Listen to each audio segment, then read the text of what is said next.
Did they make No, contact? no. It's pretty close, but this is going to be a drag race. Right Look there. At this. Moves him to win it. Carl Edwards bump and dump and run. Here comes Gordon right up to the bumper again. You hear that wheel spin, Benny? Yeah, I did hear that wheel spin. The bump and run. There it is. Gordon underneath to the lead. 2 laps to go. And Maine really turned around, made a Riley's cage up. Welcome to the Bump and Run podcast. I'm your host, Michael D. White, joined by my two best friends, Matt, the Statman Reilly, and Eric, Daytona Ron. Hope you guys had a great weekend. Hope you guys had a Chase Elliott type of weekend. The road course king still has his crown on because he was the big winner down in Road America. And it was an American holiday, the 4th of July. The fireworks were exploding for the Jockey Made in America 250, presented by Quick Trip. And if you're enjoying this podcast, make a quick trip and move your finger over to the like, share, and subscribe buttons. Podcast available every Monday night, of course, unless we have a long weekend. We're recording it on Tuesday night. Had to celebrate the long weekend in style. Went down to the beach. But available every Monday on Spotify, Stitcher, iTunes, Amazon, iHeartRadio, and more. And every Tuesday morning available on YouTube. Shout out to all the friends of the show. Follow us on Twitter at Bump, the letter N, Run Pod, and at bumpandrunpod.com. How was your guys' weekend? How did you spend the 4th of July? You watched some fireworks. Does that finger count? Does everyone have all their fingers? Yeah, all 10. All 10. I got all 10. All right. So don't ask me about my toes, though. Oh, what were you lighting bottle rockets out of your big toes? I actually didn't touch one. I mean, I was around them. I was not that I, am against them or anything. I just didn't partake in doing fireworks myself this year. No, I thought I blew my thumb off, but not with a firework. On Sunday, Jay came over to watch the race, and he was coming up my yard, and I had a beer in the freezer, I guess, for a little too long, and I went to crack the beer, and it literally exploded in my hand. And Jay goes, "Oh my God!" He goes, "That was a beer." He goes, "I thought you lit off an M80," and the air, dude, the puff of air that came out of the can hit my thumb. I didn't even want to look down. I was just like, "Yep, there goes my thumb." Not even a firework on the 4th of July. Not even a firework. A frozen beer. You would have to just tell people it was a firework. Yeah. Oh yeah. People wouldn't believe that a beer took your thumb off. They're like, nah, he was messing around with them 80s. Yeah. It was scary. Although it would be fitting if a beer took your thumb. Or a beer took your thumb. I'll take it. A beer or firework, I'll take it. So that sentence didn't even feel right saying a beer took your thumb. Yeah. Right. You're like, what? A bear? A bear took your thumb off? Or are you hanging out in Jellystone? So, hey, 3 good ways to lose a thumb, I'll tell you that. Beers, bears, and M80s. Yep. So, how's everyone's weekend? I didn't see you guys this weekend for the 4th of July. It was the first weekend in about 17 years that we didn't see each other. Oh, I know, right? I'll tell you what, it was actually, after the craziness of June, I actually had like a nice, relaxing, like family type weekend. It was well needed. It was nice. Got to watch, shout out to my dad, got to watch the race with him for the first time all year. So that was nice. And, just a quiet weekend. Hell yeah. That's what we like to hear. How about you, Eric? What were you up to? Yeah, same as Matt. We had a busy couple of weeks here through the month of June, and I did the same thing as well. I, kind of vegged out on the couch in the air conditioning and, took a little weekend off for once. Jay came up on Sunday to watch the race. We had a few beers in the garage, but other than that, just, kept it nice and quiet. Yeah, I went down to the old Kirby Park and watched some fireworks on Sunday after the race. It was a good time. Actually, I sat on the rooftop of a parking garage in downtown Wilkes-Barre. I saw you guys were doing something similar over at Jay's place, watching all the big fireworks display. Yeah. I didn't even think to text you guys. I wasn't sure if you guys were going to do anything. So I drove down to the movie theater parking lot, parked all the way at the top. I was like, I hope it's not packed. There's only a handful of people up there. It was, I thought it was a pretty smart move going up there. I do want to say something really quick. Mr. Whitey, our host over here, has a little birthday coming up tomorrow. So happy birthday to you, buddy. Thank you. I think I don't remember how old I'm turning, 33 or something like that. I've gotten to the age. After 30, you forget.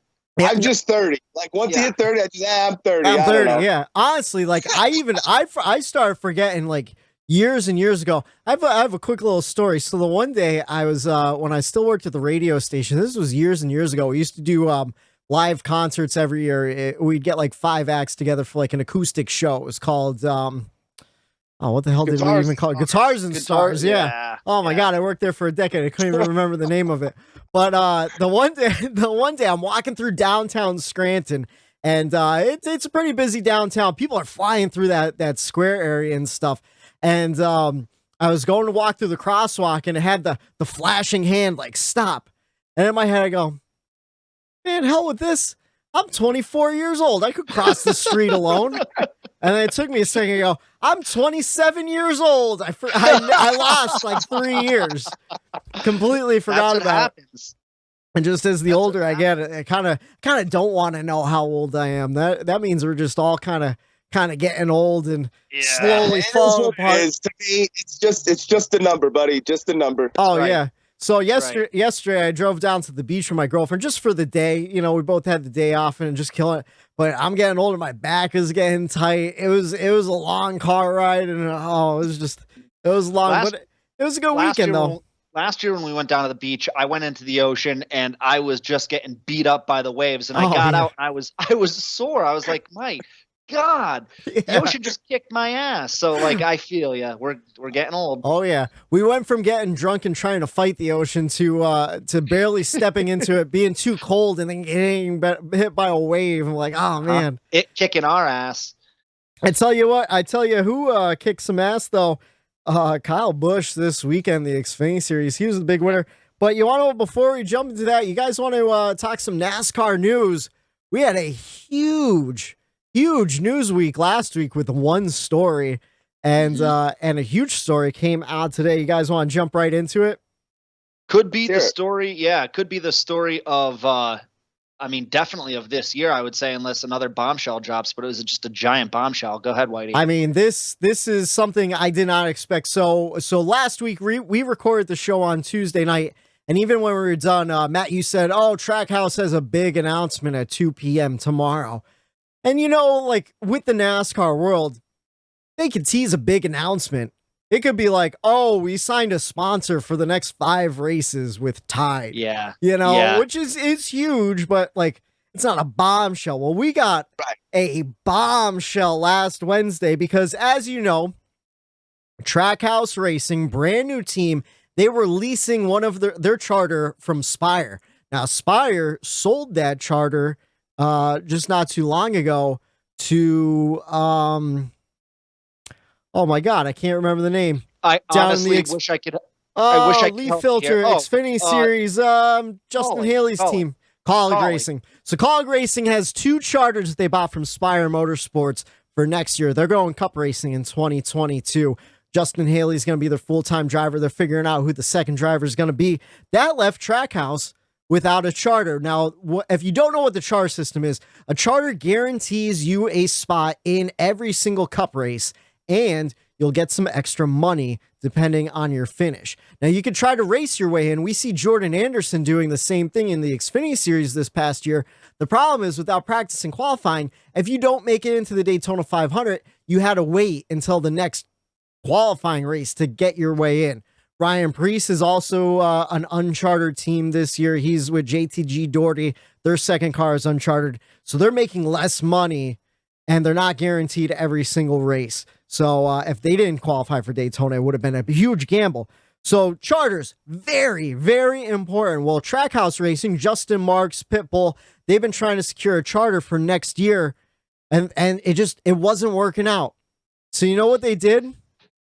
They bought a team. They call up Chip Ganassi Racing, and Justin Marks, who raced for Chip Ganassi, goes, "Hey Chip, you ever think about selling your Cup team?"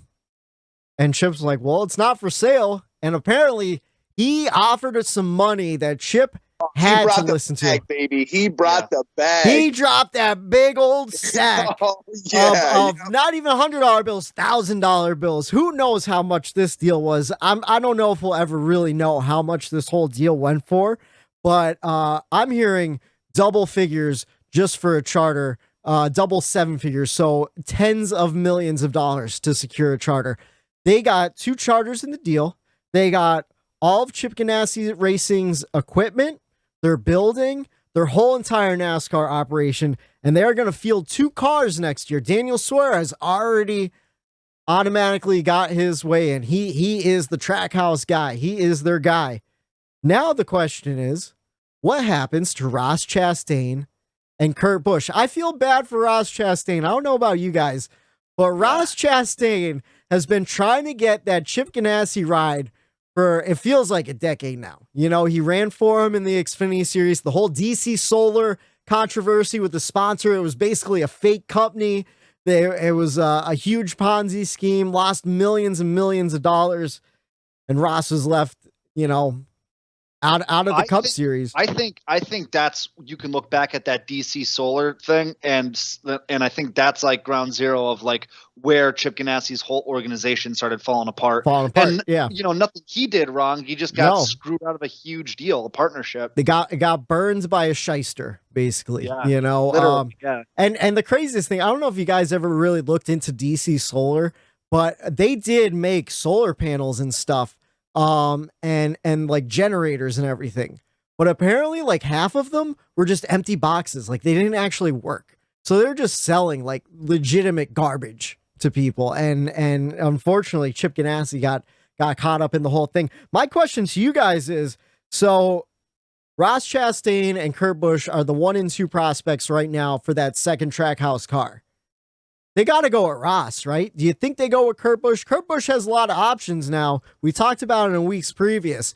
Who would you guys go with if you were in the Trackhouse folds, so to speak? I mean, I think we were kind of bullshitting back and forth, the 3 of us in our text message group, about this last week, and I said, you know, it's got to be Ross Chastain. He's the younger guy. He's got the hot hand right now. Yeah, he's performing pretty well as of the last month or so. I was listening to Door Bumper Clear this earlier today, and you know, those guys are obviously you know industry insiders, and they don't think so. They think it's going to be a big name. So yeah, they actually think Kurt Busch would make more sense to kind of mold and help Daniel Suarez along. So at this point, I don't know. And I'm sure Kurt Busch would bring that monster sponsor along with him too. So. I don't know how loyal McDonald's is to, you know, Chastain. I mean, no, McDonald's usually stuck with that 42. Yeah. So as far as the sponsorships that are with those teams, I think it depends on what they want to do, which dictates who goes in that car. Because we know sponsor, that's the NASCAR today. That's you need everything. to have those to get picked. You might not be the perfect fit, but if you have a good sponsor that's bringing money, they're going to choose you. So I could see that, you know, with Kurt Busch and Monster being like a package deal, being the guy to fill in there. But I agree with Matt, though. I would want to go with the hot hand and the younger of the 2. And, you know, Ross has been running really well. And I think they would, if they don't, I think they're missing out on a good talent for that other ride there. You know, you brought up a good point that I didn't even think about. A lot of these sponsorships, I'm sure they're just Chip Ganassi deals, you know? So would McDonald's go along with the 42? Would they move over to Trackhouse, or are they like, no, we dealt with Chip, we don't really know about you guys, we're going to go to maybe a different team, you know? Right, like Smithfield kind of with Eric Almirola. They follow him wherever he goes. Follow him wherever he goes. And, you know, he went from team to team, and it seemed to be, you know, more of a, I'm going to follow the driver over stay with, you know, a certain team. So, hey, maybe McDonald's does see something in Ross and does stick with them. And that makes Ross a more enticing driver. If you could bring a sponsor like Monster, McDonald's, that's huge if you're a free agent driver. Yeah. Yeah, agreed. It's going to be interesting. It's once again, it's those dominoes that are starting to fall for silly season here. Oh yeah, and it's getting real exciting. Speaking of silly season, though, Eric Jones said he's had talks with RPM. to pick up his option for next season. Apparently, he's really happy driving for the team, and they're working on things to get better and get better results. But 2022 is still uncertain. Erik Jones, another one of those guys, doesn't really bring a lot of sponsorship along with him, relies on team sponsorship. I think the performance is there. I think they're slowly getting better over at RPM, and who knows with this next gen car. So hopefully things work out for Erik Jones. Silly season really started early this year and really going to be pretty interesting. Next piece of news, Road America, where we were just at this past weekend, already announced for schedule of 2022. So the Cup Series is going to return to Road America. I think that is a great idea. I thought the race was pretty good. We'll get into it with our race grades and wreckers and checkers. But I thought it was great at Road America this week. You guys agree? Absolutely. Yeah, like you said, I'll get into it with my race grade, but yeah, yes, I enjoyed it. The weekend. Very fitting for the weekend. Oh, yeah. Chase Elliott, of course, was the big winner, and he just announced he's going to race for the SRX Series finale coming up at the Nashville Fairgrounds July 17th. And something really cool, he's going to be racing against Awesome Bill from Dawsonville, his daddy, Bill Elliott. Who do you guys have? Do you go with Chase? Do you go with the young buck here? Or do you go with the old? I hope this old man dumps his ass. I do too. I hope this old man dumps his ass. You know what? Oh yeah, here's my boy. Champion just won a race. Bam! Take him out, Bill. Take him out. I'll show him something about short track racing, Nashville Fairgrounds. I was racing down here before you were born. I wonder who I'm going for. I don't know. Let me think about this for a second. Let me see here. Oh, you know what? The guy who just most recently won a cup race. I think I'll go with him. Well, that's not surprising at all. And yeah, it should be interesting. I can't believe it. July 17th already going to be the end of the SRX season. I guess you know what? I was just going to say, sorry to cut you off. I feel bad. I've only caught one race. It's not like I'm purposely like I want to watch these races. It's just Saturday nights. Normal, yeah, it's not part of our normal routine. So until it becomes a normal series and not just this one-off showing for now, I don't think it'll stick in a lot of. I think more people probably rewatched it than watched it. It was just it just fell at a weird time for all of us. I mean, like I said at the top of the show, we had a really, really busy June, all of us. We really did. So it just, if it fell, I think even later in the summer, like July, as of right now, seems to be a pretty quiet month for me. I would have had the opportunity to watch more of them, but it just didn't. It didn't work out. But apparently it's getting good ratings, and I hope it thrives. I think short track racing is what we all want to see, and so if that works, I think it's really good for just the sport of racing. Yeah, from what I could tell, ratings are really good, especially for a Saturday night. So that's always great to see. And there is a lot of buzz about the SRX series. And again, like one of those things you mentioned, it's just been such a busy June for all of us. It's been hard to sit down and watch a race. Like the first SRX race, I was down in Baltimore, didn't get a chance to watch it. The next week we had a bachelor party. The week after that was Pocono. This past week was the 4th of July. And then, it's almost over altogether. So I know you can watch them on YouTube. I've watched some clips and stuff. You can watch like the main events and everything. And then, by the way, this Saturday is the Conor McGregor UFC fight. So I'm going to be glued to that. Yeah. So it's like, it didn't fall at the right time for me personally. It sucks. You want to know what? Like, if anything, and this is just me thinking off the top of my head, they should have scheduled it for Friday nights on weeks that the truck series wasn't on. Capitalize on that truck series being off, because then you already have that built-in racing audience that tunes in for the truck series. They just throw CBS on and so you want to what? Maybe Tony Stewart's listening. He'll take notes for next year. Who knows? They have been listening. I mean, you joke, but they have been listening to the fans. Like I think they replaced on the side of the car, instead of it saying SRX, they actually put like in big giant letters the names of each driver. Yeah, because they don't necessarily have like a number, or they do, but it's small. It's very small. But they put the name on pretty much all down the whole side of the car, so you can actually like tell who's driving. And that was a fan request, so they're listening. It's just, I like where your head's at with the Friday night thing, because it seems like Yeah. Friday nights are more of a calm night, Yeah. and then Saturday night's the night where a lot of people seem to go out. It's the going so, out night, you know? Yeah. So who knows? We'll see. Yeah, we'll see. We'll see. Hopefully they get a season 2 and we get to watch it in 2022 and and actually get down to sit down and watch it. Maybe I'll go back in the archives and watch it all on YouTube over weekend. I have them all DVR'd too. That's the thing. They're clogging up the DVR. I got to watch those too. I forgot I set that early on in the season. But we had another bombshell this morning. Of course, this weekend we are going to Atlanta, and something that the fans have been asking for a long, long time. The drivers have been pushing away from it, is a repave.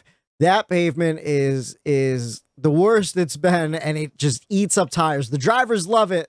Doesn't put on the greatest show for fans, and they've been clamoring, we need a repave in Atlanta. Well, it's going to come for 2022. In fact, after this weekend's race, they're ripping it all up and they're reconfiguring it. So you're not feeling the reconfigure, Matt? No way, dude. Every track has their thing, right? Yeah. And what's the first thing that comes to mind when you think of Atlanta? That it needs a repave. No, get out of here. It's the abrasive track, man. It's the tire wear. That's what makes, like, watch this weekend. Well, I hope I'm right. Watch, I'll be proven wrong. But how hot it's going to be down in Atlanta this weekend. Watch how much those tires get eaten up. I think you're going to see an outstanding race, in part because of how worn out that surface is. They've been pushing this off for at least a decade. They've been pushing off this repave. I don't know. So I don't know. I'm excited. So I got some numbers for you guys. So the apron's going to stay the same at 2 degrees of banking. The transition apron, this is a major change. It's going from 4 degrees to 18 degrees of banking. And then in the turns, it's going to go from 24 degrees to 28 degrees. Front stretch is going to get shrunk by about 3 feet. It's going to go from 55 feet to 52 feet. Back stretch also going to shrink a little bit, 55 feet to 42 feet. And then the turns are going to go from 55 to 40 feet. So they're kind of shrinking the track, making the banking a little higher. It's going to create... It sounds like they're trying to make Bristol, to be honest. I was just going to say, or Darlington. Yeah. It seems like, the short, skinny straightaways into these really tight, tricky, turns, not as tight as Bristol, but, Atlanta, they'd be a little bit more sweeping. But, tracks, don't they, wasn't Atlanta already reconfigured once before? Yeah, it was reconfigured, I think, in the late 90s or early 2000s? They've been doing this stuff to tracks, and with the way NASCAR is going right now, hey, it needs a repave. Yeah. Why not reconfigure it again and try something new and change it up a little bit? You know what I mean? I don't hate it because, it was the inevitable. We've been talking about it. It was a hot topic for way too many years, and we got away with it. Yeah. And, at some point in time, we knew it was going to happen, and it just so happens that, this is going to be the last race there. And, as long as they do it right, which I had one thing written down here that I saw Kyle Larson say when he was asked about it. He goes, we're the drivers. We know more than the fans do about how to, put on good racing. That's and true. What you need for good racing. So why don't you ask us for the input? And I was just like, you're Larson right now. That's a mic drop, man. Oh, yeah. And I was actually going to bring that up. Yeah. I love what he said there, but my one problem with what he said was, why don't you ask us? Well, Atlanta kind of has been asking the drivers, and it's the reason why they haven't done the repave in the past, 8, 9, 10 years. Repave, I think more or less like the reconfiguration and everything. Yeah. I think that's where he was leaning towards, hey, this is what we like to do. Because he stated, he goes, I race every week at so many different types of racetracks and styles of racetracks that Larson of all people is going to know what type of track puts on the best show. So how about you get a little input from that guy? Well, fair enough. Fair enough. Yeah. So here's my retort to that, though. They always say it's the drivers will put on good racing. Well, they like it the way it is. I thought the spring race in Atlanta was one of the worst races I've ever seen. And they've been saying, no, we can't repave it. We can't repave it. The temperature had more to do with it than that's we true. think. That's true. It was pretty cold. So that's why I agree with Matt. Like, if this race still puts on a good fucking show, yeah, I would pause everything. Then you have to wonder, Yeah. My only thing, and it might be a dumb like comparison or whatever, but there's all those old cliche sayings, and one of them is the carpenter always has the worst house on the block because he's busy making everyone else's house. The drivers are driving. Maybe they don't know what makes good racing. Maybe they know what makes fun racing for them. Well, but it might not make the best product for television and the fans watching at home. Typically throughout the history of NASCAR, it's always been, fans versus drivers as far as like what they want in a car, what they want in a track. What's fun for the drivers doesn't usually seem to be fun for the fans, then vice versa. So that's always going to be a battle that NASCAR as an entity has to deal with. Who are we going to go with? The people who we pay or the people who pay us? I just think the timing is good too for it all. There's so much change happening now that like you could slip this in there and it's not even going to phase anyone for a little bit. The way the news cycle is, 2 weeks down the road, there's going to be another bombshell like the news week has been. And guess what? No one's really thinking and caring about the Atlanta repave. Yeah. So I think we'll forget about it and remember again when we get back to Atlanta next spring. Exactly. Yes. That's what I was going to say. No one's going to remember this next week. And then all of a sudden in February or March, whenever we go back to Atlanta, it's going to be like, oh yeah, it's a whole brand new racetrack. We'll see how it goes. Although you want to know what? You're right, Eric. If we have the greatest race ever this weekend, then the fans are they're gonna turn on NASCAR real quick. So so it should be interesting to see what happens after this weekend with that whole story, and we'll keep you updated of any changes.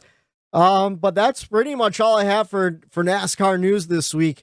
Besides those two big bombshells, it was a pretty light news week. I don't think anyone wanted to compete with the Trackhouse racing news, and I have a feeling this week we're not going to get much after that Atlanta bombshell. So that should be it for now. On the same topic of like silly season and all that, I did see. I think about it, but Bob Pockrass was talking about like Truex. He still has one more year left in his contract. Oh yeah, I did see that quote. He blatantly said like it all depends on how this next gen car drives for him, if he likes it or if he doesn't. He goes, if I don't like this next gen car, he pretty much said he's done and like he's retiring. It sparked a little something in my mind, like how many others are going to be doing that same exact thing.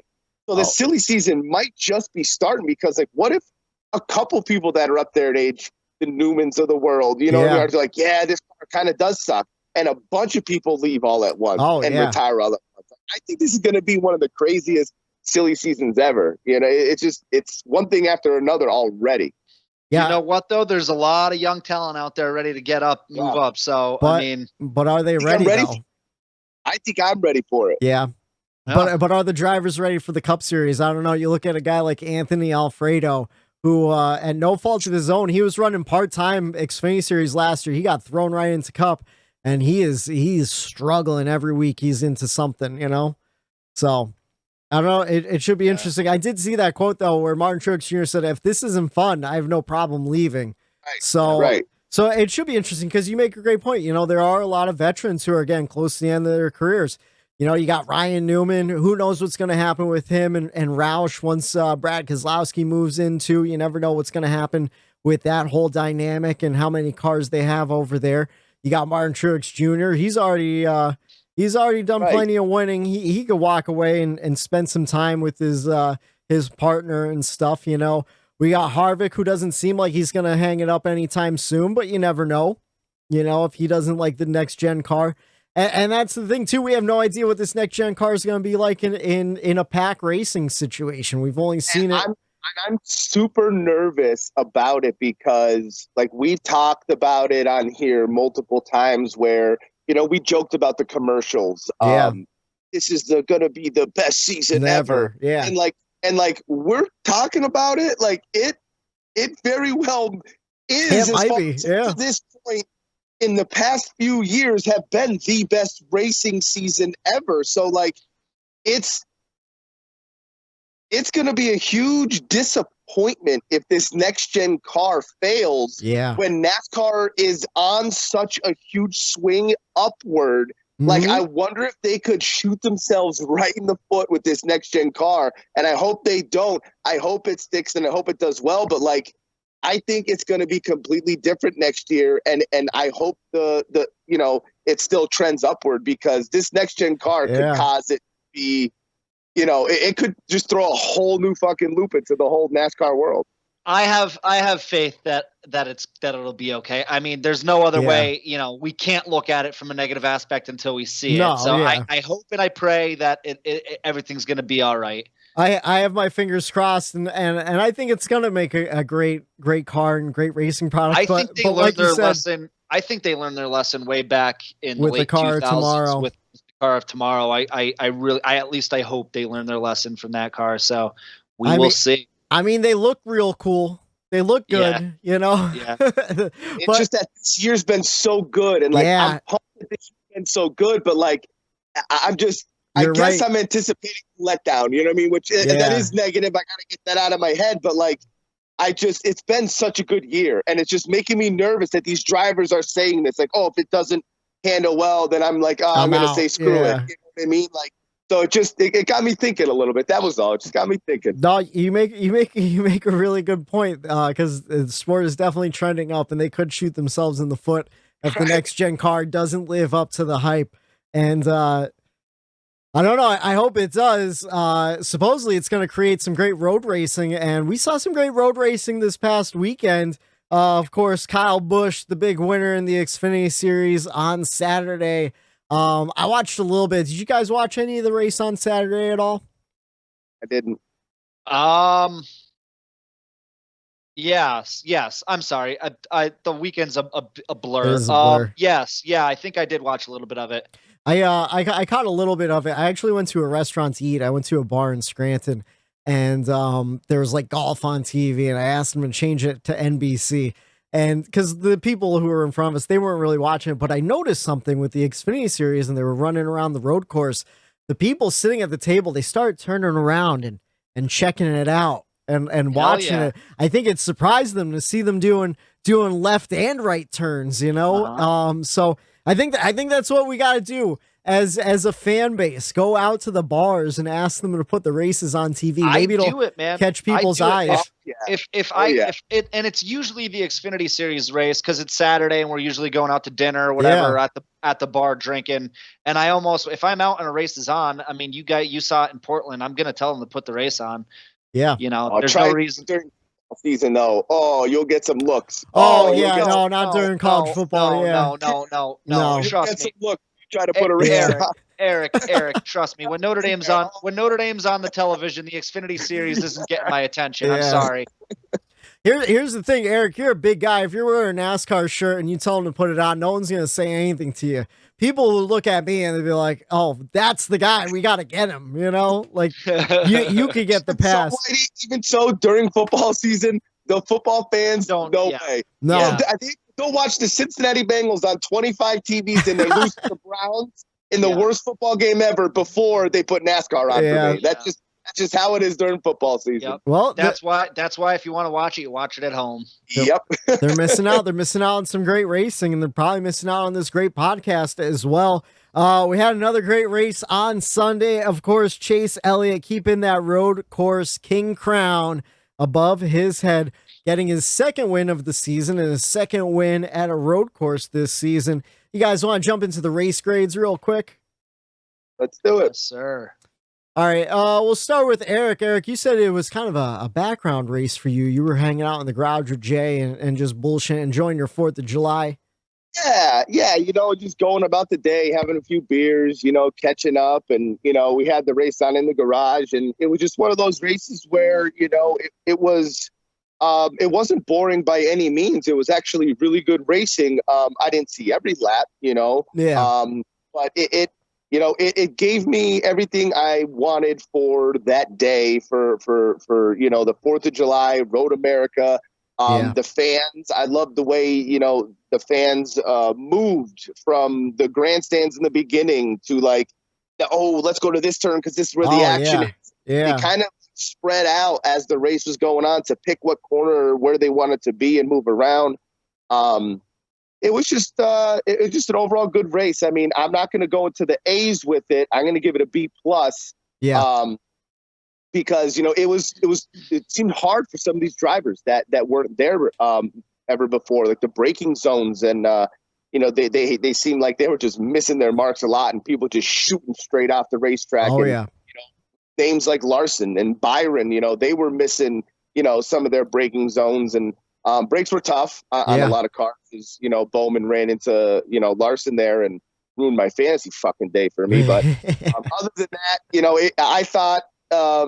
After Pocono, like you had said earlier, Whitey, you didn't know what to expect, being that Pocono was so amazing for us and being there and everything. It was a good race in my eyes, and I gave it a B+. All right, how about you, Matt? What'd you give it? So I actually didn't do this on purpose, but I'm looking at my race grades. I save all my race grades just for the whole season, just to have them. And I was looking at my road course grades. I gave Daytona road course a B+. Yeah. I gave where was the next one? I gave Coda a B. I gave Coda a B+. I gave Sonoma a B+.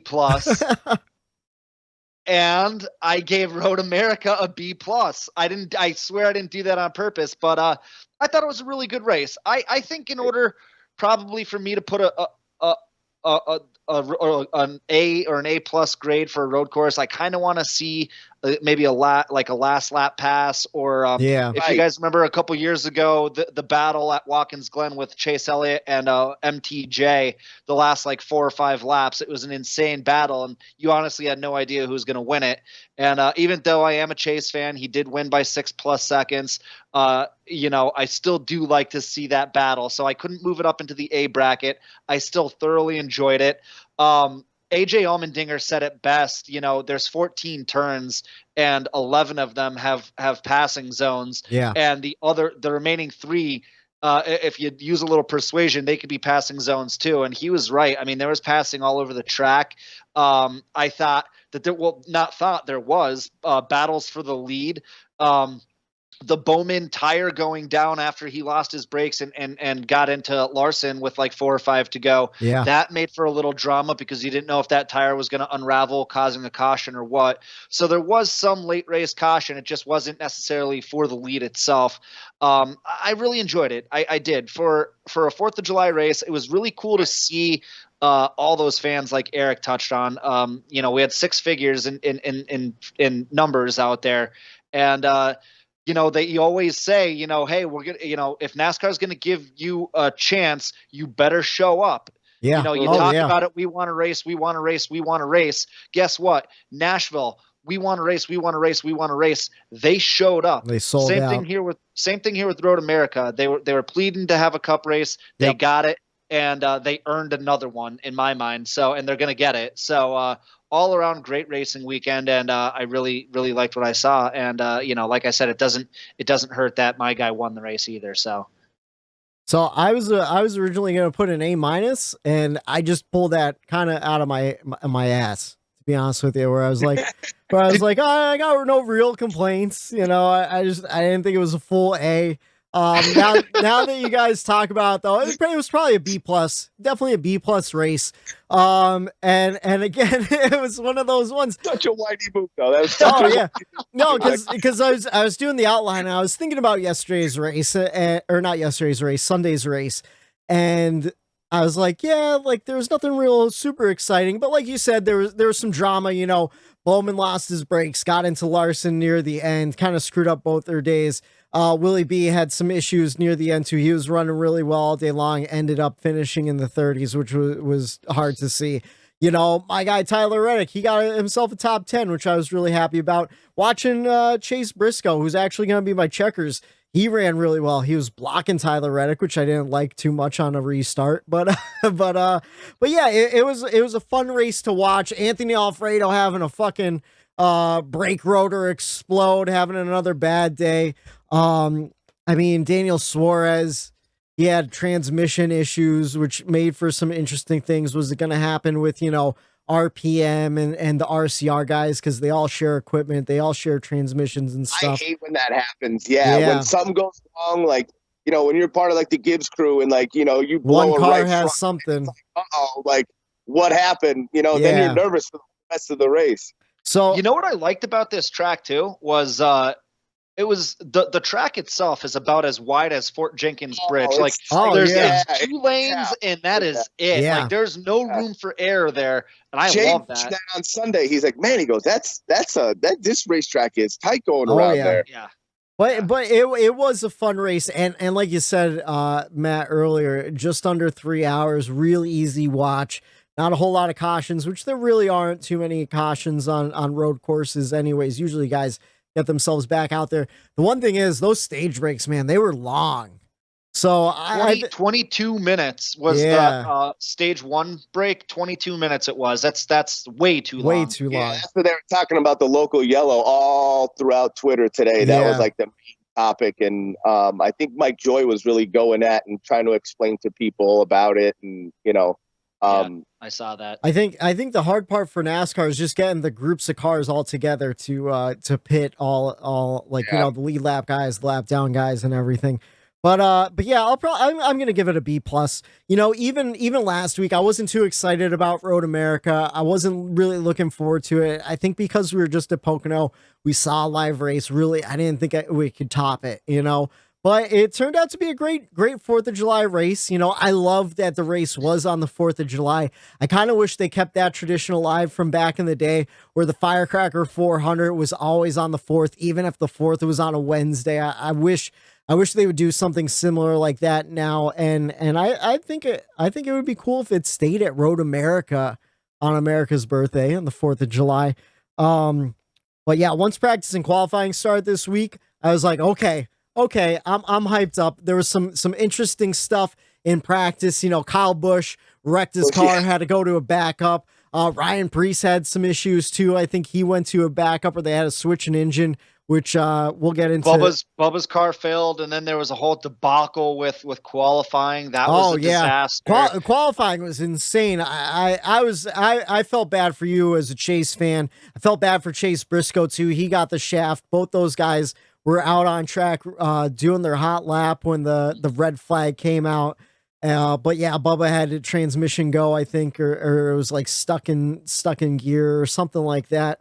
But yeah, I mean, not the greatest race weekend, but a good solid like background race, like Eric said, is something you put on during, maybe have a barbecue or whatever. Yeah, you're doing so many other things because it is 4th of July weekend. Like you said, Whitey, I was the grill, you have some company over, and it was just overall it was a great 4th of July weekend, and there was good battles all day long, and I think that's what kept me interested. Like Matt said, like throughout the whole field, like going from Pocono, I think I was nervous because they raced Pocono kind of like a road course. Yeah, there's a lot of fuel strategy and stuff. Stretched out feeling. Besides the stage breaks, that's what made me think of it, was the fact that like they didn't really get so split apart to the fact where it was a strategy race and we had a back-to-back week where it seemed or felt like the same race. So like I did appreciate every turn. Like there were some times where like they were battling each other pretty hard out there. Oh yeah, there was a lot of crushed in quarter panels and such too. So definitely an interesting race, but again, easy to follow. Not a whole lot of pit strategy going on where like you're like, oh, I think this person's doing good, but I can't tell because he's in 15th right now. But did he just pit? So yeah, I'll give it a solid B+. Yeah, I'm on board with you guys. You guys want to do the checkers and wreckers though? I was having trouble doing the checkers and wreckers. I wasn't really sure. There's nothing too much that really stood out either way to me. Hopefully I could agree with that too. Yeah. Yeah. So what were you? We'll go with Matt. What was your checkers and wreckers this week? So you just touched on it for a second there. My checkers was the start time / run time of the race. It's exactly what we've been talking about week after week after week. The race started at 2:30 and ended right at around 5:45.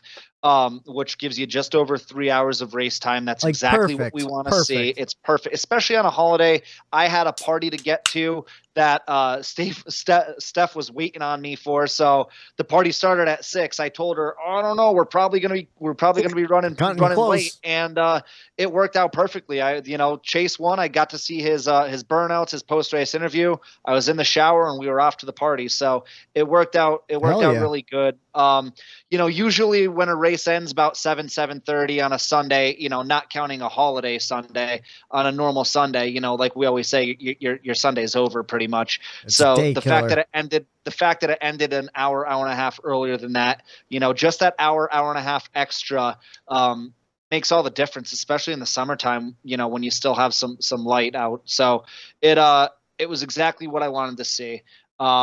And then my Wreckers goes to, and anyone who plays fantasy NASCAR knows where I'm going with this, is the fantasy NASCAR app did not work for I don't know, probably 2/3 of that race on Sunday, where you at had least no the idea. whole first stage it was down. Yeah, the whole first stage. Definitely. You didn't know where you stood as far as where you were in the league as against everyone else that you're facing. So I don't know. It just, and I'm no tech expert by any stretch of the imagination, but I feel like that's something that's pretty preventable and that shouldn't be happening. So hey, once again, what the hell do I know? I just know I was mildly inconvenienced and I couldn't find anything else to put as my Wreckers. Yeah. So again, for another weekend in a row, if that's my Wreckers, then I think we're doing okay. It's a pretty good weekend. Yeah. Yeah. I know we were all furious about it though. I was freaking out because you guys know me and listen to this podcast. I'm all about the fantasy lineups, and I will say this. Sorry, go ahead. Oh, I was gonna say, after the first stage, it wasn't counting stage points and stuff. I'm like, I don't know what I should do. I don't know who I should move. Thankfully though, Austin Cindric made that decision for me. I had him in my lineup. He went right to the garage after he had some failures too. So, yeah. I'll say this, and you guys are going to appreciate this. So like I mentioned earlier, I got to finally watch a cup race with my dad. Yeah. God love him. I love him. So what he does is he prints out the lineup and everything, and he writes down with an actual pen and paper who he has on his fantasy team. He doesn't look at the app or anything. He just goes off of the paper, and that's how he follows it. And it's just yeah. It's cool. That's old school. Oh yeah. Old school. So old school. So he wasn't inconvenienced at all when the app was down. No. He's like an old school crew chief with pen and paper, checking his fuel mileage, trying to estimate it for can we make it on tires and whatnot. Yeah. So, all right, how about you, Eric? What was your checkers and Wreckers for the weekend? My checkers, it just goes to the not so big names doing well this past weekend. I told you guys earlier, I was really following Matt DiBenedetto on that 21 car, man. Yeah. I was really rooting for him, and he seemed like he had a good car all day. We talked about, the 42 and Kurt Busch. They both had stellar days, top 10, 4th and 7th. It was just, I thought a lot of the people you wouldn't expect to do well did well at this road course. And some of them, the Kevin Harvicks, they struggled for some reason. So some of these not so big names filling up, the top 15 this week. And you want to what too? I wonder if it's some guys with more Xfinity Series experience, because even Tyler Reddick said it going into this weekend. He's been to Road America a bunch of times. He wasn't at Sonoma a couple weeks ago until he was there. So he never got practice and qualifying for Sonoma. Fantasy. Yeah, that played into my fantasy, those Xfinity guys like Bell and Reddick and those guys, knowing that they've been there, they had experience for sure. And they've been there recently, and for a lot of these Cup guys, the first time they were at Road America was on Saturday for practice, and they didn't really get a whole lot of practice. It was only an hour. So, I think it was definitely a day for the younger talent to show what they have. And you want to know what? I think it could have been even a bigger day for some of those younger talents if it wasn't for some equipment issues that kind of led to the positions that they finished. And like you said, Harvick, man, what the heck happened to Harvick? I was looking for him all day long, and I don't think he really broke the top 20 for much of the day. I mean, maybe there was something going on because he didn't. He was down there Yeah. like all race long. And you want to know what? You can't even say it was a Stewart Haas problem because the rest of Stewart Haas finished in the top 20 this week. So, and we saw some good runs from, my checkers is Chase Briscoe. He got a sixth place finish. But Eric, what was your records for the weekend? My records, like I said, it was kind of a tough weekend to pick checkers and records for me. And, I'm just so tired of NASCAR and people hyping up these so-called road course aces and like bringing these people in like Allmendinger and Cindric running these cars and they're really talking these people up like they actually have a legitimate shot when, they really don't. Like these guys that have been in those cup cars all year long. Yes, in the beginning, those aces might run half decent because they know the track. But once you let the other guys know the track, they're done. They never do anything, never even come close to winning. But it seems like it takes up a lot of the airwaves and a lot of the, social media talk when you come to road courses, these road course aces. How about you just talk about the road course ace himself, Chase Elliott? Like, he's an actual guy that's competing for championships. He's a road course ace, not Boris Said, who doesn't race in the series on a regular basis. Like, I don't know. I'm tired of them hyping up these road courses. What did Boris say? It's like, and you know what kills me too? Not even so much like the Austin Cindrics or the AJ Allmendingers, but like the guys that come in and race like a Spire one-off or a Rick Ware one-off. Like, who is Kyle Tilley? There was a couple names. There was a couple names that I've never heard of before in my entire life. I know. And they don't do anything either. No. Right. Well, I only know Kyle Tilley's name is because he spun out like 3 times during practice. He spun out during the race. Like, what's that? 70, was he in the 78 car? Yeah. That car, it was in the gravel more than it was on the track. All weekend long, yeah. I know that was his second cup start, and he's from Europe somewhere, and he couldn't keep it out of the gravel, So yeah, I agree with you, Eric, and even the Dinger, he's a good fantasy play most of the time, just get you some decent points if you don't want to use a regular guy and everything. Same thing with Austin Cindric. There's the possibility is there. The talent all around is so much better now that there's no need for a road course ace anymore. No. Your guy that you have in your car is going to do just as good as one of those guys now, or I would even say better than, because they know the car. Especially the younger talent. I'm gonna say those guys are more well versed in, sports car racing and stuff, doing IMSA races and all that stuff, where like, it's not like back in the 90s or like the late 80s where, you had a road course ringer who would come in and then like the cup guys would struggle. Like, you could get away with that. Yeah.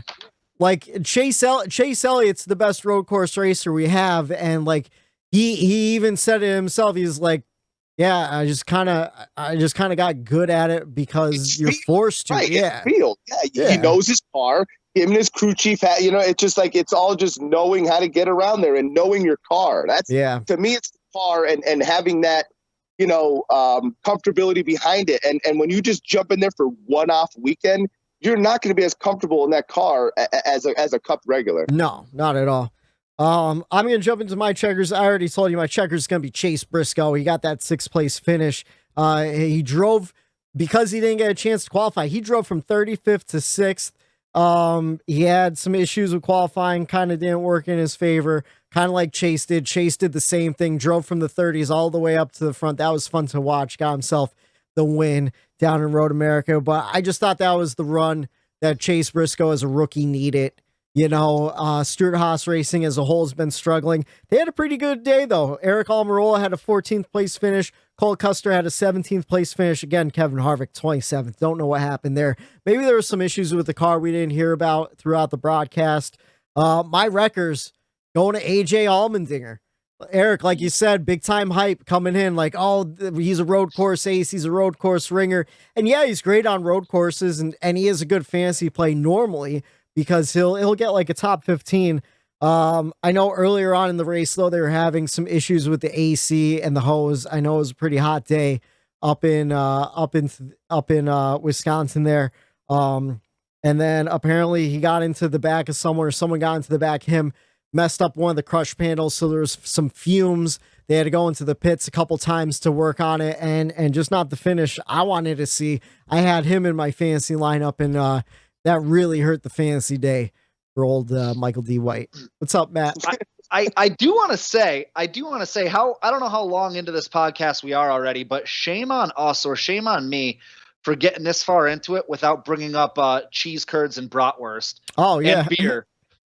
That menu up there at Road America is calling my name, like has my heart. Yeah. Cheese curds, brats. Do you guys ever have a cheese curd before? Oh God, yeah. Oh yeah. Yeah. So I never had one because like up until maybe a year or two ago, someone brought them into work. I'm like, oh, you gotta try these Buffalo cheese curds. And I looked at them, I'm like, okay, because in my head, I always pictured that, what was that nursery rhyme? Little Miss Muffet sat in her tuffet eating her curds and whey. And in my head as a little kid, I'm like, curds and whey just sounds gross.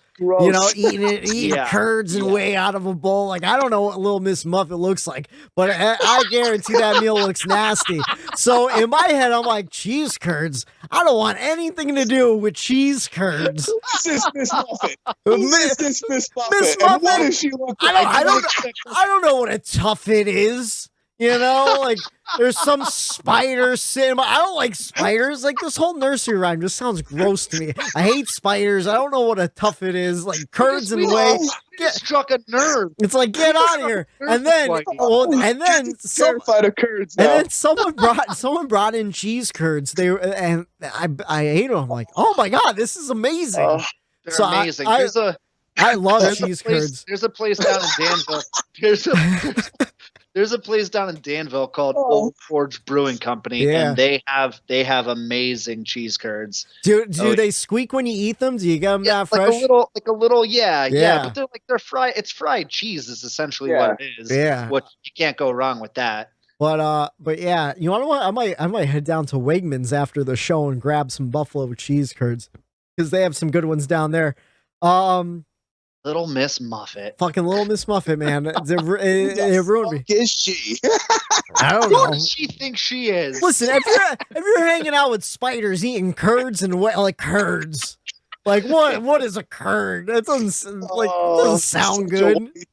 His whole child. You want to know why? Because like in my head, I'm just looking at like cottage cheese.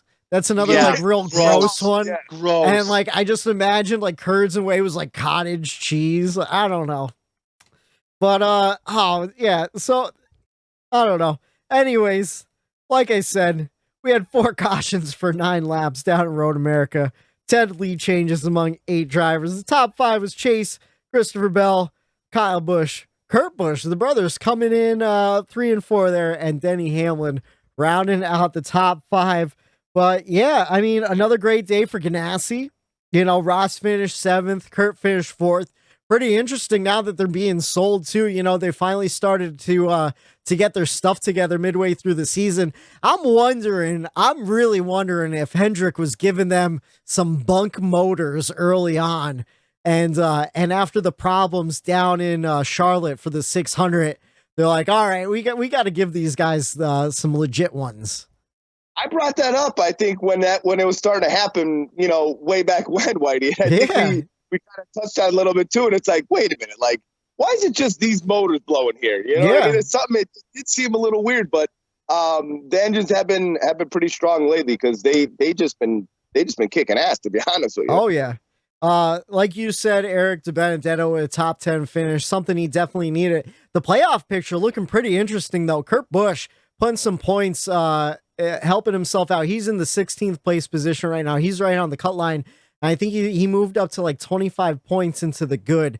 Chris Buescher fell out of nowhere. Don't know what's going on with him.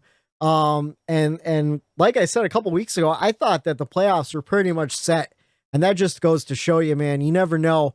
Who knows? I told you. I've said it before. I'll say it again. The playoffs aren't set until they leave Daytona in the end of the year here, the end of the regular season. Rather. Oh yeah, and you know what? If Matty D has some good finishes, maybe Kurt Busch falls off a little bit, he could be in the hunt for that 16th place. And you know what? Matty D, he's a good plate track racer. Well, I was just gonna say both of those guys, Kurt Busch and Matty D, either one of them can easily win Daytona. A race. Oh, yeah. And you want to know what? I can't wait for that race. I know. Cannot wait for that race. I'm looking forward to it too. Yeah. I can't wait. That's going to be amazing. I wish we could be there. I know. We got to figure out if they keep Daytona as a cutoff race going forward. We got to go to one of those summer races to see that, because that race last year was just amazing.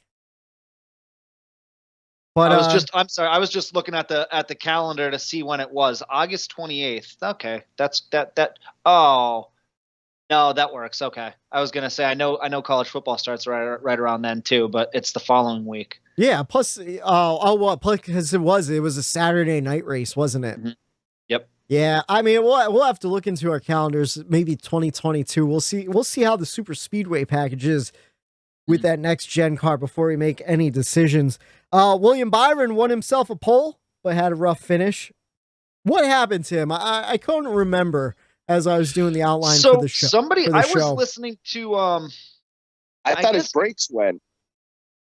Did his brakes go? Yeah, something happened there. I was listening to the fantasy preview. I was doing some running around on Sunday with Steph, and I was listening to NASCAR radio, and they actually said William Byron's average finish at road courses is like in the 20s somewhere this year. Yeah. So even though he runs well, it just doesn't seem to pan out for him at the end of the race, and so that's why I stayed away from him.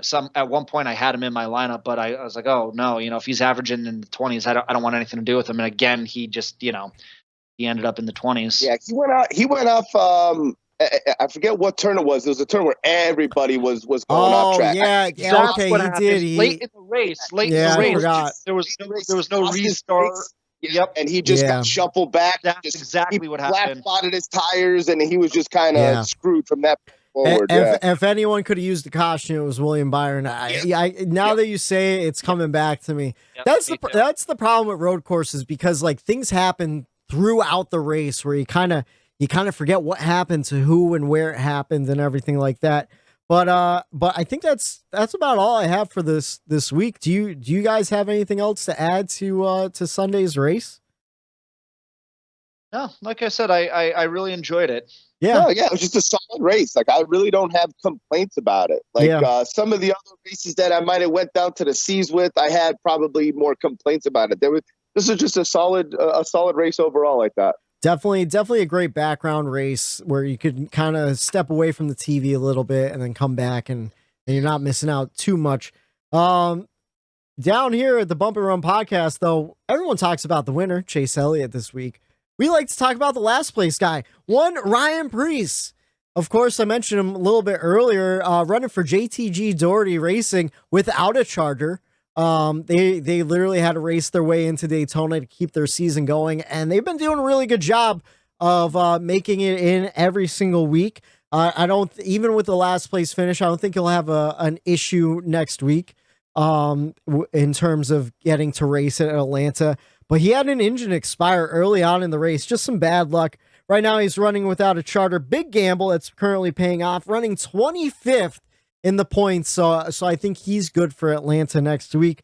But really not much to say about Ryan Preece other than it's been fun to watch him, running without a charter, running without that guarantee, and doing well for JTG Doherty. I really like JTG Doherty right now. I like Brad Doherty as an owner. I listen to him on Sirius XM every week. I think he does Tuesday nights on there. And yeah, him and Ricky Stenhouse Jr. been having a pretty solid season. The season that JTG Doherty really needs. I think Priest is another one of those guys that's going to end up having a career like the Benedetto, where everyone feels like he deserves, Something. a ride. Yeah. He could drive, but like he's just never going to get that deal. It's just never going to fall into place for him. And it's unfortunate, but it just seems like his career is going in that path where he's always on an upward battle, and someone, if there's ride opens, he's always, just one step behind a driver that's going to fill in before him. So unfortunate for him. See, I think, and we've talked about this ad nauseum, but I think he should and will eventually do the John Hunter Nemechek path. Matt, I was going to say the same one of those thing. two series. 100%, Yeah. Matt. That would be best option. I think he's one of those prime candidates that has like all the talent in the world. He's got kind of a raw deal in the Cup Series, and someone's going to see that, notice his talent, and they already do notice his talent, and then maybe offer compete for wins. Yeah. Compete for wins somewhere else. Yeah. Yep. Absolutely on the same page. Before you said it, I was thinking it like he would benefit from just going down in trucks. We saw him win his first Truck Series race ever a couple weeks ago in Nashville, and then of course, I think he's 1 for 2 races. So who knows? Maybe he'll pull some sponsorship. Maybe when John Hunter Nemechek moves up somewhere, which he definitely will, maybe Ryan Preece will jump down and run some KBM trucks. That seems to be the team you want to be at for the Truck Series anyways. So it should be pretty interesting. You guys want to jump into the Pick a Lane segment? I only have 2 this week. And I think we can have fun with one of them. Plain and simple. Should Road America be the new 4th of July tradition? Yeah, I think so. It's either that or it's Daytona. You know what I mean? Yeah. And make it, like you said, Waddy, I wouldn't hate the idea of like always racing on the 4th, no matter what day of the week it is. That just seems pretty cool. And I like that tradition. And, I wouldn't hate it if, there was a Wednesday night, Road America race. I think that would be something cool. And, I thought it put on a good enough show. And I thought the fans, like Matt said, like the fans, you have to show up. And I thought they showed up. And over 100,000 fans were there. So. Yeah, that's what I was going to say was that alone, I think the fans deserve to have that come back to them for the 4th of July. They showed up. There was American flags everywhere. They had a good time. It was absolutely packed in there, and they deserve to have it come back for them. I did. Like the bleachers, like we're talking about the fans. They're not roasting in these metal bleachers. They could sit underneath, and like, they could camp. They showed how it was spread out in like an open field where people were kind of like, spread out to a point where like everyone could kind of see, and they were like sitting there in their chairs. It looked like a place that I would want to go watch a race. You know what? And I did the same thing. And I think it's because we're just fresh off of Pocono and being there, and makes you want to go to another race. Well, yeah, not only that, but it also makes me think about like the at-track experience of what would make the absolute best at-track experience. And I think it was turn 5 where it was a hard left, and then they went up the hill. On both sides of the track, there was a grassy hill where it seemed like everyone had conjugated. They had their I guess there was a bunch of golf carts there where they pulled up, and then they went up onto the hill in the shade of the trees, and then they had the big screens there like we had. And I just thought to myself, like, man, that looks like a really cool place to watch a race. You're there, you're live. You've got an action-filled turn in turn 5, and everyone had their coolers. It looked like there was a couple stands within walking distance, and I thought, like, what? How much more do you want in life? Like that looked amazing. The cheese curds and the beer. Come on, like I would never leave. That's 4th of July. You know what I mean? That's 4th of July, right there. Yeah. I tell you what, too, and like you said, just watching on TV, watching those fans have a good time makes me want to go up to Watkins Glen to watch a road course race, because it's kind of the same. You kind of get to pick wherever you want to sit, you find your spot and you kind of make it there. And hopefully we get a big crowd at Watkins Glen in New York too. Maybe I'll head up there in August. But opportunities, and I never made it there, and I'm kicking myself for it. So I'm with you on that one, Whitey. I think we definitely have to try to get to walk-in soon. Yeah. Maybe we'll figure out just for the day, head up for the day, and then leave the day. You know, because it's only like a 3-hour drive or something. It's not crazy Not at all. bad, yeah. But yeah, I agree. I think it's a great new 4th of July track. It's Road America. America's in the name. I thought it was perfect. The racing was great. A real American. Fight for the rights. I knew that would get Whitey going. Well, what you gonna do, brother, when Hulkamania and NASCAR runs wild through Road America and you? I'm gonna rip this shirt now. I knew that would get Whitey going. But no, I think it was really cool being at Road America. I'm a kind of a traditionalist. I hated to see Daytona lose the 4th of July weekend, but I loved it at the end of the season. I didn't really like the Indy course for the 4th of July last year. I didn't think it was that special. No. They keep pushing Indy on NASCAR, trying to make it this super special thing. I don't think it ever is or ever will be as special as it is for IndyCar. I've said it before. That's IndyCar's thing. Let them have it. Let them have it. And this year they're going to the Indy Road Course. I wouldn't want to see the Indy Road Course on the 4th of July. I want to see Road America. I hope it comes. I know it's coming back next year. I hope it's coming back for the 4th of July weekend. I thought it was a great one. And I really couldn't think of another pickle lane. I was scrolling through Twitter and someone posed the question. And this one, I feel like Matt can answer better than both of us. But pick a lane. Who would you rather? Hendrick Motorsports of 2012 with Jimmy Johnson, Jeff Gordon, Dale Jr., and Casey Kane, or would you rather Hendrick Motorsports of 2021 with Alex Bowman, Chase Elliott, William Byron, and of course Kyle Larson? Well, oh God, I mean, okay, so I have a 2-part answer. From a marketing aspect, it's got to be that 2012 team. There's nobody more marketable than Dale Jr., Jeff Gordon, Jimmy Johnson, and even for a period, Casey Kane. Yeah. The women loved Casey Kane. Women do love Casey Kane. Absolutely, he's a good-looking guy. Yeah.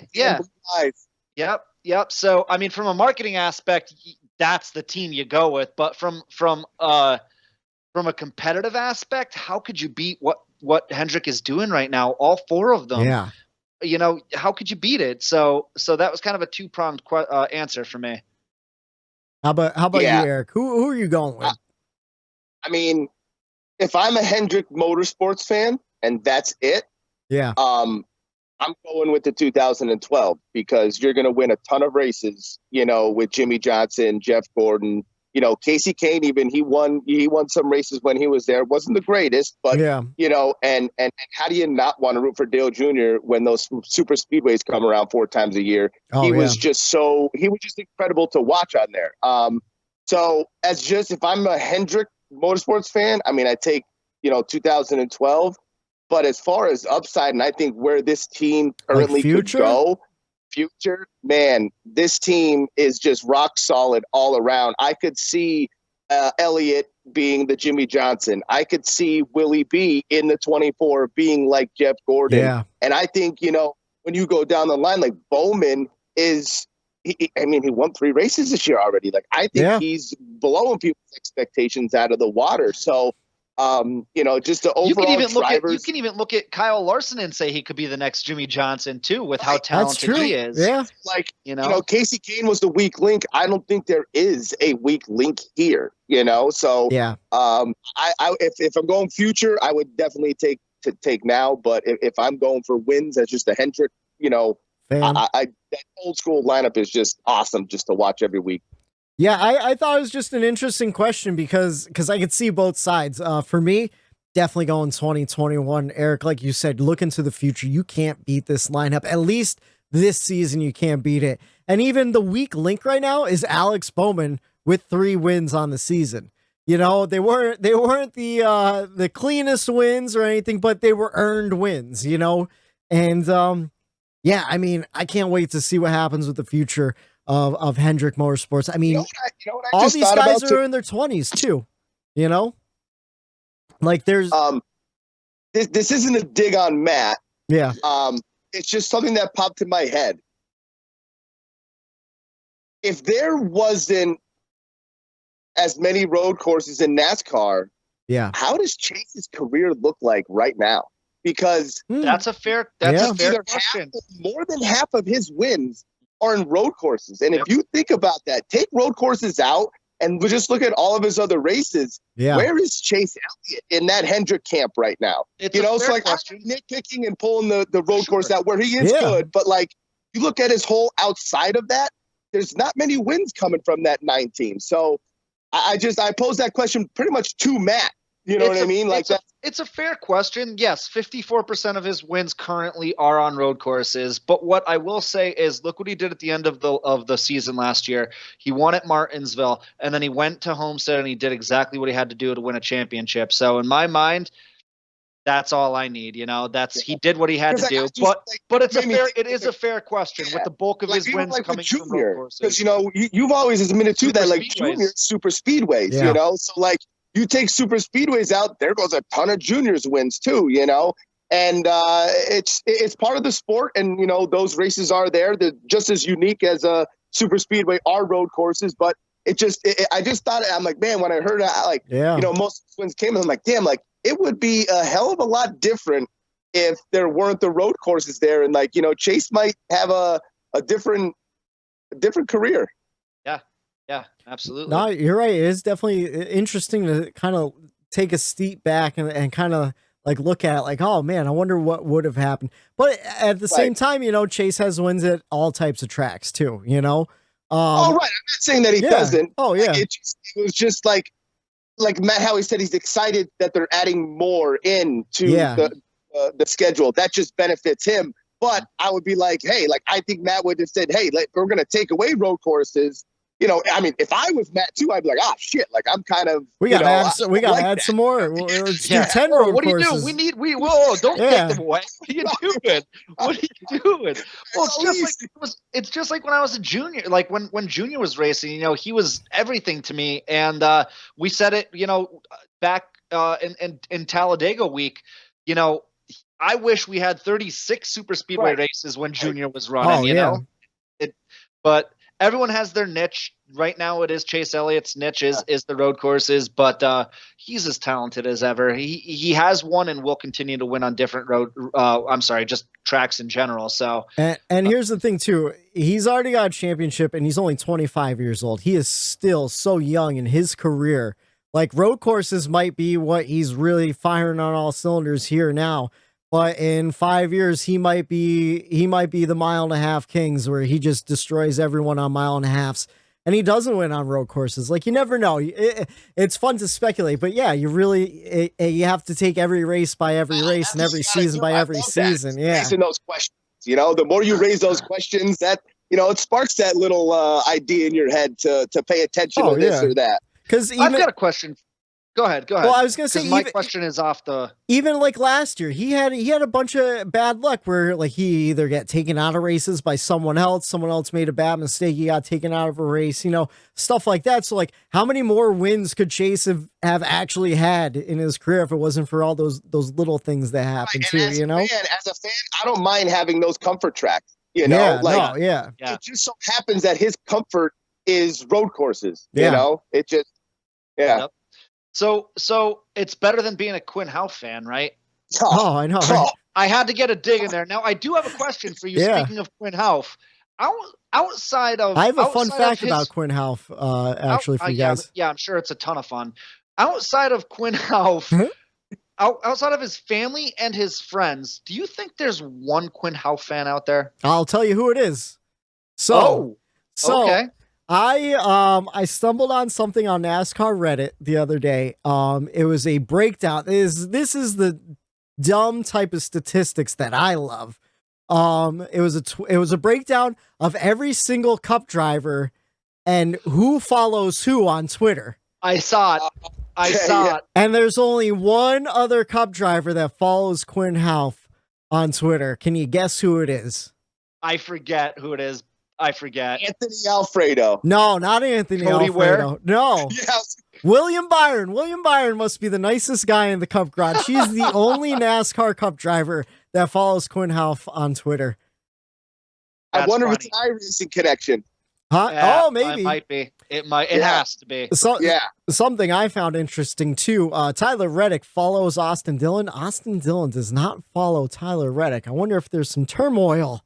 You can get into like some pretty good RCR and tinfoil stuff. hat stuff when Oh, you yeah. see who follows who, Oh, and well, who doesn't follow who. I mean, It's interesting. I could give you a tinfoil hat on why I think they don't follow. Well, one doesn't follow another on that one, but I'm not going to get into it on the podcast. It's political, and I want to stay away from that Good altogether. idea. Good idea. Something I don't want to stay away from is this week we're heading down to Atlanta.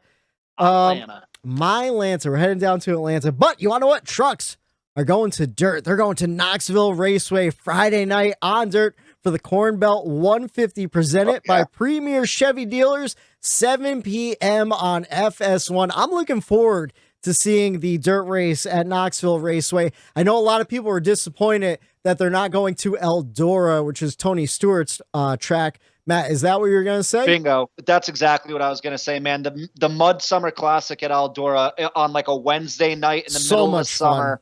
Oh my God. That was like, that was one of my favorite NASCAR traditions, like ever. They did it for 6 or 7 years, just on a Wednesday night, middle of the summer, the Mud Summer Classic, and they took it away from us.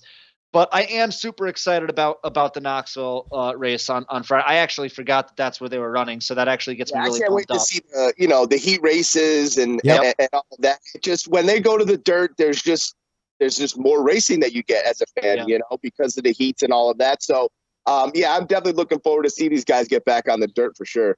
Yeah, like you, Matt, I was disappointed they're not going back to Eldora. I feel like it was kind of a snub at Tony Stewart too, because like he wasn't involved with it. It wasn't his decision. But I get it. NASCAR wants to try new markets. And go to new tracks and everything. So I'm excited to see Knoxville. Yep. Yeah, a really quick offshoot story involving Eldora was the last time they raced there was 2019. We were on vacation at the time down in Ocean City, Maryland, and Steph had been seeing people post on Instagram. One of those beachside bars had a full size watermelon that they hollowed out and just put a bunch of booze in. Yeah. So all week she's like, "Oh, I want to go get that drink. I want to go get that drink." So I'm like, "All right, it's whatever it was, middle of our vacation, Wednesday night, the truck race is on." I said, "Perfect time. We'll go sit at the bar. We'll get this drink. We'll sip on that. We'll watch the truck race." Well, we get there, unbeknownst to us, the bar was closing in a half an hour, but we had already ordered this watermelon drink. Oh yeah. And it's a full-size watermelon. It's not like a little handheld thing. It's a full-size watermelon, and we have 20 minutes to drink this thing. Well, Steph isn't the biggest drinker in the world, and so I'm left up to my own devices. I'm like, we got to go. Like they're closing up shop. Yeah, you don't want to be those people, left. Yeah. I chugged that, and it was out of a straw too, so it went straight to the dome. I chugged that watermelon. It had to have been 3/4 of a bottle of vodka in that thing, and the rest of my night I don't remember after that. Like I don't remember after that. It hit me quick. That's whenever I hear the about Eldora truck race, that's the first story that comes back to my mind. I mean, it's a hell of a story. It sounds for like a good time. Did it taste good at least? No, not at all. It tasted like vodka. Just straight booze? Yeah. I remember leaving that bar and stepping 1 foot onto the boardwalk, the breeze off the ocean hitting my face, and that was it. Done for. That's one of those scenarios where it's like, I paid for this, I'm drinking it, I don't care. That's exactly it. I forgot to mention the cost. It was like $80. What? It was like a Shrey situation. Oh my God. You have to drink watermelon, it. Yeah, it's probably like a table. It's probably like you get that for the table. Yeah. And Matt and his wife got it. She's like, how many straws do you want in it? We're like, 2? One. One's fine. Do you guys have any smaller watermelons? Oh, man. I love it. We're such idiots sometimes. Yeah, we are. You want to know though? It's a good story, and makes for a good time. Yeah. Unfortunately, you just missed it. Well, this Friday, don't drink any liquor watermelons. And enjoy the Knoxville race, 7 p.m. on FS1. Saturday, Xfinity Series heading to Atlanta for the Credit Karma Money 250 3:30 on NBCSN, and Cup on Track 3:30 for the Quaker State 400, presented by Walmart on NBCSN. And of course, there's no practice or qualifying this week. Going back to the Bobby Pockris math, these are all unofficial numbers. Chase Elliott has got your pole. Him and Kyle Busch going to be rounding out row number 1. Row 2 going to be Denny Hamlin and Christopher Bell. Row number 3, Martin Truex Jr., Kyle Larson. Row number 4, my man Tyler Reddick and Kurt Busch. And rounding out the top 10, 9th place is going to be Ross Chastain, and rolling off in P10, everyone's favorite, Joey Logano. Do you guys, Matt, do you want to get into stats for Atlanta before we make our picks? Yep. So like I always do, last 4 races, including one from earlier this year, we have the average finish inside the top 10. To nobody's surprise, Harvick has the best position there with a 4th place average finish. Yeah. Martin Truex Jr. with a 4.8. Kyle Busch with a 5th place average finish, Hamlin with a 6th place average finish, and Larson, even though it was only 3 races, he has a 7.7 average finish. And then Blaney and Keselowski round out the top 10 with a 9.8 and a 10th place average finish there. Laps led, not even close. Again, you're gonna hear Larson come up, and it's super impressive because he's only gotten 3 races in because he was suspended last year. Only 3 races, he has 411 laps led. He leads everyone there within the last four races. And then Harvick with 377, and then everybody else is in the double digits. So It's not even close with laps led. And then a new stat that I pulled out a couple weeks ago that I want to pull back is top 5 in points accumulated in the last 4 races. This is big for fantasy players.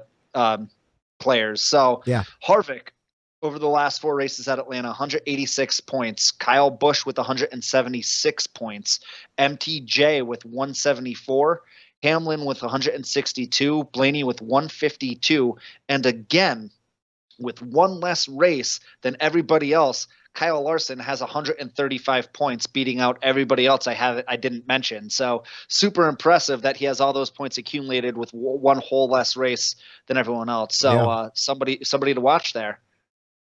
All right, definitely going to be an interesting race this weekend. Looking back at the picks, so Matt, you went with the dark horse of Austin Cindric. Of course, he had some parts failures, ended his day early. He got you 1 point. I went with Kyle Busch. He picked up himself a 3rd place finish. He got me 35 points. And Eric, you are 1 away from picking the winner 2 weeks in a row. Christopher Bell with the 2nd place finish this week. He got you 39 points. So Matt's going to go first. I'll go second. And then Eric, you go last. Matt, who are you feeling in Atlanta this weekend? So seems my guys that I pick have bad luck. I mean, look at what happened with Austin Cindric. So I'm going to apologize on the front end to Eric, your girlfriend, Dana. I apologize in advance. I'm sorry, Dana. I'm sorry, but I have to try to make a big jump here. I've got to go with Kyle Larson. I apologize to all those 5 fans out there in advance, but I have to go with him. All right. Solid pick. I didn't expect anything less, because if I was going first, I was going to pick Kyle Larson as well. I'm going to go 2 weeks in a row. Last week I picked Kyle Busch. This week I'm going to pick Kyle Busch for one simple reason. He's starting on in the 2nd place position. He's starting on the front row. I think Atlanta's going to be a clean air is king race, just like we saw in the spring. You know, Larson took the lead early. He kept the lead. All those lead laps you were talking about, I'm pretty sure were for this past spring race, because he absolutely dominated. And I think Kyle Busch is going to get out there early. I think he's going to lead a lot of laps, and I think he's going to win in Atlanta. I don't care if it's going to be hotter than it was in the spring. I feel like we're going to see pretty much a similar race where it's clean air is king, and it's going to get long and drawn out. So I have one question. that is going to determine who I pick here is, are they running the 750 horsepower package in Atlanta this week? I'm going to assume it's the high downforce package. Yeah, I think it is too. I honestly don't know the answer to that. I don't know. I would guess it's the regular high downforce package. So, because every time they run the short track package, which I don't know if they ran it there in Atlanta, the 750 horsepower package, Truex either won or dominated. So he hasn't been doing well, but I don't know if they are running here. I think Atlanta's, I think everything under a mile and a half, they run that 750 package, right? Atlanta is a mile and a half, though. Yeah. I thought Atlanta was a mile. They might not be. They might be running the 550 low down. They probably are. They have to be. Yeah. Well, then that makes a big. See, then I don't want to pick. Then I don't want to pick the Truex. I would stay away from him, to be honest with you. Yeah, I'm gonna go. He's tried and true. He's probably pissed he lost the points lead. I'm gonna go with that 11 car, Joe Gibbs, veteran, Atlanta. I'm going with Denny Hamlin. I think that's a really good pick. So, do you want to hear something funny? So, I picked Larson. Whitey picked Kyle Busch. Mm-hmm. Eric picked Hamlin. We got our notes over late today, and I actually didn't know. I forgot who picked who and where I came into play. So I picked 3 guys who I would pick, and all three of those guys are the 3 that I picked. Yeah. Right here. Larson, Busch, and Hamlin is who I wrote down. Nice. Minds think alike. Great minds think alike. I was thinking Denny Hamlin was going to have a good day too. You know, he's starting within the top 5, and I think it's going to be a veteran day. In fact, another fun fact: I'm looking at all our past picks. We picked the same 3 drivers for Pocono race number 2, except Matt picked Denny, I picked Kyle Larson, and Eric picked Kyle Busch. So it should be exciting to see what happens here. We will find out this Sunday. Oh wait, hold on. Playoff picture. We are 20 races in. We still only have 11 different drivers. Earlier on in the season, we thought we would see 16 different drivers. It has not happened. Could we see a new driver this week? I don't know. I almost picked Tyler Reddick. I was going to be the homer. It's going to be hot. It's going to be slick. That Larson line, it's going to be the Reddick line soon. There's no grass in Atlanta. There's no grass in Atlanta. Oh, yeah. Reddick's in good shape. So I was thinking about picking him. Could we see the 12th winner of the season?